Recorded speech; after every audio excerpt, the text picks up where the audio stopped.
Hello and welcome back to Monster Monday. Today I'm going to be continuing the giant series, but we're going to be focusing on the giant kin, since we've already covered all of the proper giants. Today's episode is going to be about the Cyclops.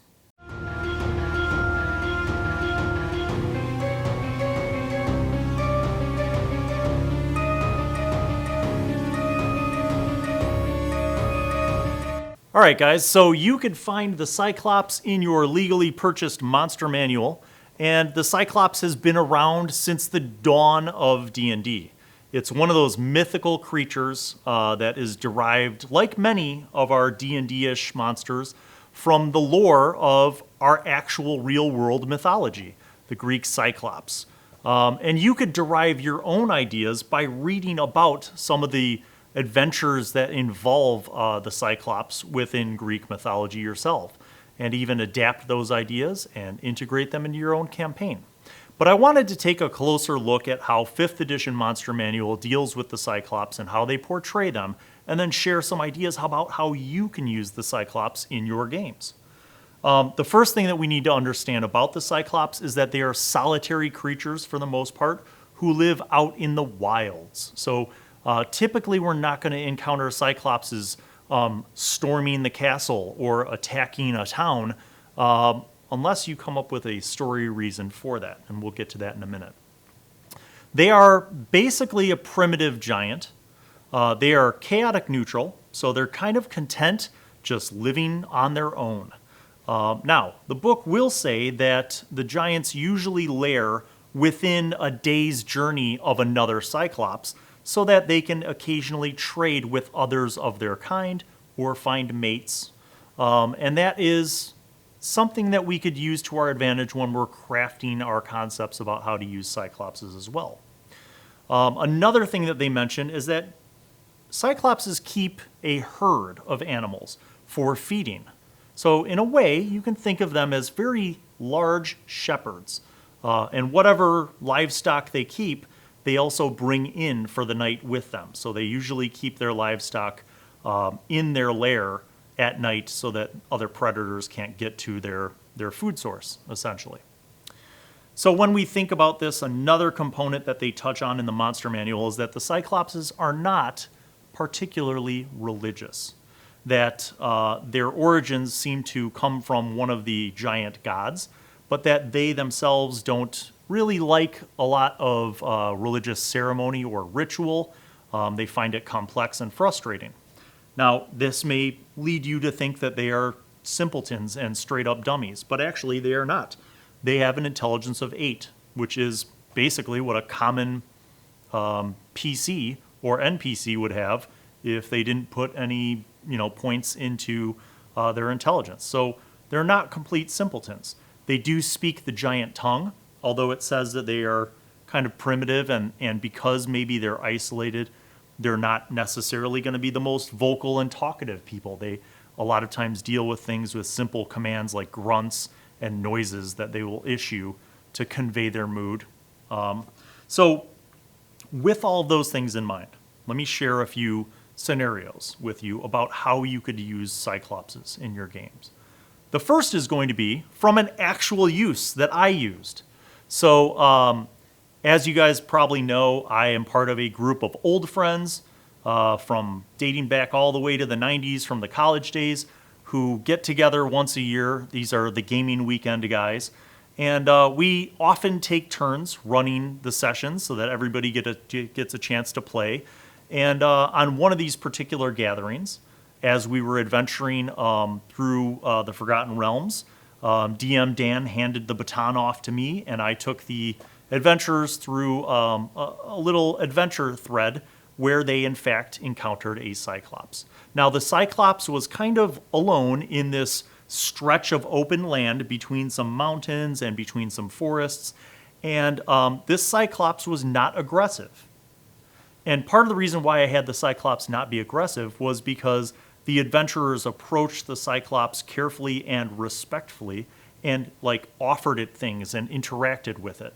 And the Cyclops was a little wary at first, but then kind of as they shared food with it and they showed deference to the Cyclops did not attack them, and in fact, they ended up sitting around a fire and kind of gleaning more information about some of the threats in the region. And the Cyclops was actually able to share with the group some of the strange occurrences that had been happening on the ruins of this keep, not far up into the mountains from where its lair is.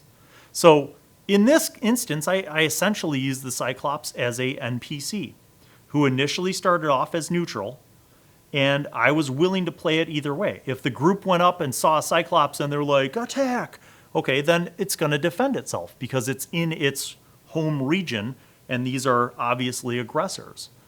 Now, they chose not to do that, which was great. Then I was able to flexibly kind of move the Cyclops into being a position of a reluctant NPC who was wary and cautious and not immediately forthright. But as they continued to roleplay through the social interactions with the Cyclops, they gained his trust and ultimately were able to get some valuable information as he was a denizen of this area for a long time. Now, another alternative, okay? As the book has indicated, these guys tend to be loners, okay? So maybe you have a setting, whether this is Forgotten Realms or your homebrew setting, maybe you have an area that's a little bit in the wilds, a little bit rural, and the party's going through that area on their way to something else, as they often are. Maybe the Cyclops in this area is an older Cyclops who has had mates and has had offspring, and those offspring have moved on to have their own families. And this could be an older male or female Cyclops who's just kind of at the end of their years, right? And they basically just want to be left alone. They basically, they don't mess with anyone. They're not aggressive. They're not attacking people. But they have a singular problem. And that problem is that their food source has run out. That over the years, the encroachment of human or humanoid civilizations in the region has thinned out the natural herd of livestock. And as farms have started up and these settlements have happened around, it's basically encroached on the Cyclops' natural region where he has lived for hundreds of years, where he has had mates and families. And now he has a problem. So in this way, you kind of create an actual scenario, right? And this, is analogous. What kind of gave me this idea was like when I see these articles online or videos online about like places in Asia maybe or Africa where the growth of civilization and humans around this habitat has caused these animals who normally don't go into cities or interact with humans to go into cities and interact with humans. It's this strange kind of like reversal of the natural instinct of these animals. And oftentimes when you have a bunch of humans moving into an area where these animals naturally live, the animals defend their territory, right? And that's where you get like, jaguars attacking people for no reason. Well, there is a reason, because we're moving in on their territory. So maybe your party's moving through this rural area. You have created this Cyclops, this older Cyclops, who has a thinning herd and has not been able to attract more buffalo or cattle or sheep or goats, whatever. And, is in a position now where, like, basically he's starving. So he has to steal from neighboring towns. And maybe your party at first gets wind of the fact that these towns have had, like, livestock being stolen, right? And nobody really knows who's causing this, but as they investigate, it's pretty clear, right? Any successful investigation roll, survival roll, could lead them to these giant foot tracks, right? They could track down the Cyclops, and now you've put your party into a quandary because you have to gauge and be prepared for whatever choices they make. They might hunt down this Cyclops without ever knowing the backstory that you've created for the Cyclops and why he's doing what he's doing, and just slaughter this Cyclops, right? Well, there's the monster. That's the perpetrator, the criminal who has been stealing the livestock from all the farmers. Let's kill it. Okay, maybe they do.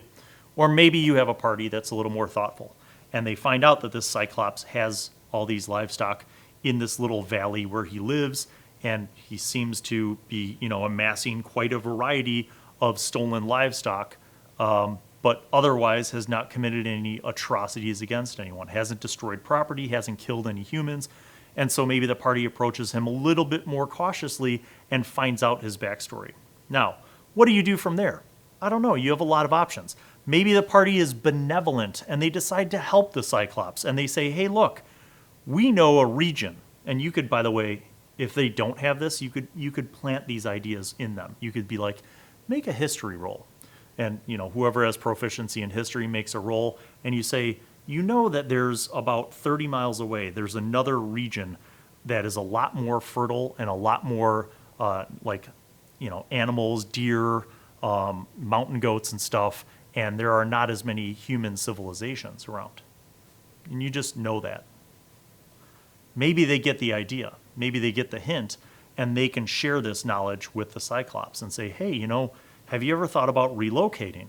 Because there's an area that we know of to the southeast that is, a lot more fertile, and there's, flocks of whatever, or gaggles of, blah, blah, blah, roaming buffalo.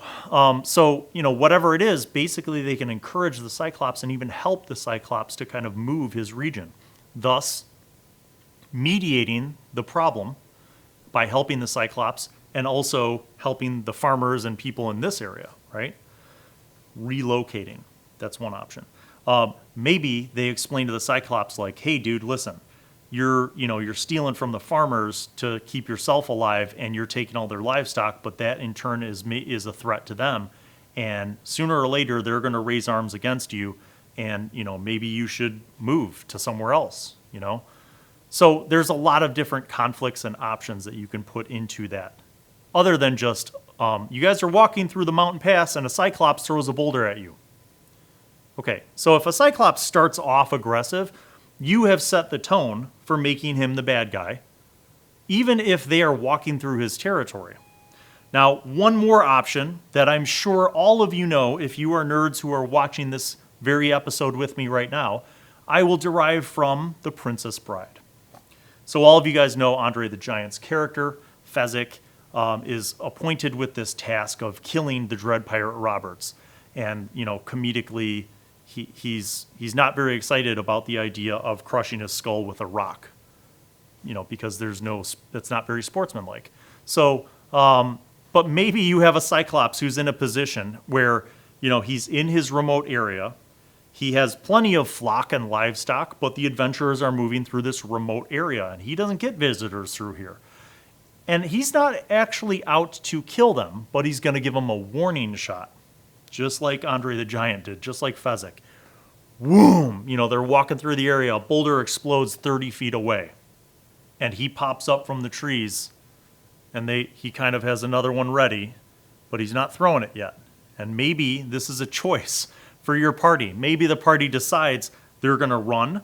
Maybe the party decides they're going to attack. Maybe the party decides to say, ho, ho, don't kill us. We're just traveling through, promise.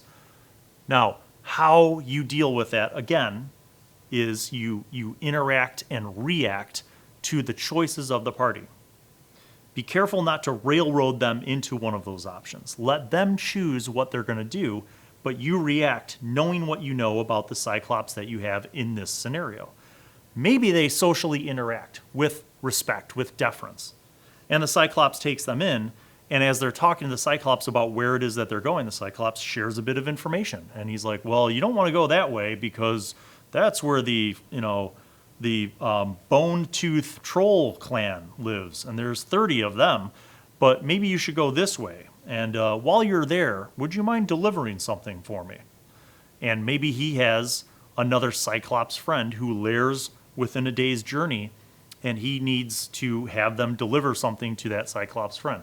So maybe, in a manner of speaking, depending on their choices, you have provided an opportunity for the players and their characters, the party, to befriend some Cyclopses. Cyclops? I still can't pronounce it. The idea is that you're taking this giant kin, this Cyclops, and making it more than just roll dice and kill things. Okay? One more hot take idea. Okay? We talked about the old guy Cyclops. What if you do want to have somebody who is aggressive? So this is where it comes back to the lore. Okay? So the Cyclops will mate and have offspring. Now I want you to imagine a surly teenage Cyclops who is big and powerful and is now leaving the nest and leaving his parents or her parents and has decided to go off and claim their own territory. And they find this really awesome territory, and it's got a river, and it's got a mountain with caves, and it's got trees, and it's got plenty of natural animals around, except there's one pesky military outpost or village or whatever you want to throw in that fits your campaign.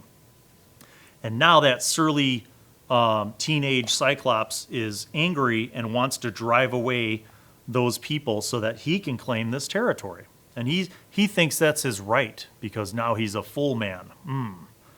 So now you've created a situation where maybe at mid-level or low level, you could have this threat of this kind of scaled down Cyclops who is more aggressive and more antagonistic because he wants to claim this area. And how your party deals with that, if they go head-to-head and fight him, if they try to, coordinate some strategy to drive him away, or if they're going to try diplomacy to deal with him, those are all options that you're putting on the table. You're not driving them into any of those specific directions, but you've changed the tenor, the nature of the Cyclops in this case, by making him younger and more aggressive and a little more bold and maybe less wise about his interactions. You have made him a bigger threat than the other examples previously used. So just in case you were wondering, how badass is a Cyclops? They are a huge giant. They have a 22 strength, which is of course massive. They have poor depth perception, which makes sense because one eye. So the Cyclops has disadvantage on any attack roll against a target more than 30 feet away. That could also be used for comic effect, where he throws the boulder to warn them and they're like 60 feet away and it crashes really far away, right? Or it stops short and like rolls up near them, so you can kind of use that in a way as a mechanism to explain like the giant's really not good with throwing rocks, but if you get too close and you threaten him, he's going to whomp on you with this tree hammer that he made. They do have multi-attack. They make 2 great club attacks. Their great club attacks are at +9 to hit with a reach of 10 feet and 3d8 +6 bludgeoning damage. And then they also have the rock attack, which would probably be at disadvantage if the party's past 30 feet. Remember what I said. They're not complete dummies. They have an intelligence of 8, but they're also not socially astute. They're not very interested in socializing with people. So if a party approaches them in a threatening way or in a manipulative and deceptive way, and then they figure out that they're being deceived, they will be angry and they will want vengeance. One more thing, and this is not about the age of the Cyclops or the setting, but this goes back to kind of their approach to religion. They're traditionally non-religious, right? But if you wanted to flip the script, you can come up with something that would make a Cyclops much more involved in more than just one adventure. If you wanted to make these guys really essential to a campaign, here's my flip the script. You make a Cyclops who is a little bit of a fanatic. I guess that's a contradiction. You can't really be a fanatic and be a little bit. He's all in, okay? You make a fanatical Cyclops who truly believes that the giant gods have chosen the Cyclopses to bring back the glory of the old days, right? And he has convinced all these other Cyclopses to join him. Like, basically imagine like a giant cult, like a Cyclops cult. And this cult leader is smarter and wiser than the standard array. And you can even give him spells. You can make him a cleric. So you give him some cleric spells and cantrips as a giant, right? Which is part of the reason why these other Cyclopses are following him. And these are totally all-out aggressive. He has gathered all the Cyclopses within the region and is basically declaring war on the kingdom, the civilizations around, okay? And now you've just taken this concept and made it into a long-term campaign thing. You have essentially made a faction, and that faction is led by a fanatic, zealous Cyclops who has brought out his uber faith in these other Cyclopses and maybe even other minions. Like maybe they've recruited trolls and ogres to join them in their cause, right? And now you just have this rage across the land led by this cult who are basically out to destroy any civilization that is in their land and drive away all these people and take their livestock and maybe take other things too that they find useful. Just so many cool ideas here with the Cyclops, and such a traditional foe or NPC to have in your campaign, and easily can be dropped into encounters, adventures, or whole campaigns, depending on what you want to do. I hope this has been helpful and informative, and if you have experiences as a DM running Cyclopses, please share those in the comments below. As a player, if you have encountered Cyclopses in your games that you've played in and you enjoyed them or hated them, please share that in the comments below. And as always, I must ask you humbly to please remember to subscribe and like this video and click on the notifications bell so that you know when the next episode of Monster Monday is popping off. Until then, we'll see you guys.